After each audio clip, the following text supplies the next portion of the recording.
আমি নিশ্চিত ওই শালাই আমার বউ না পলাইছে। আমি প্রথম দিন থেকে সন্দেহ ছিল।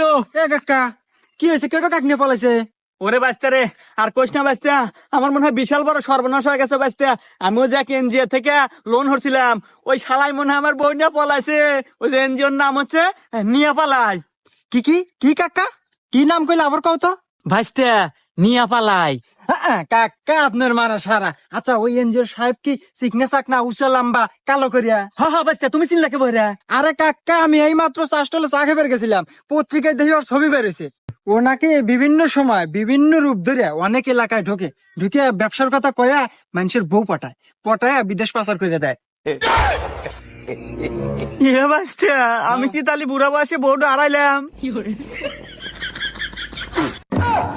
এ সারাবেন নাকি গ্যাসের চুলা, rice cooker, pressure cooker, curry cooker? আমি কিন্তু খুব ভালো সারতে পারি এবং কম টাকায় সেরে দেই।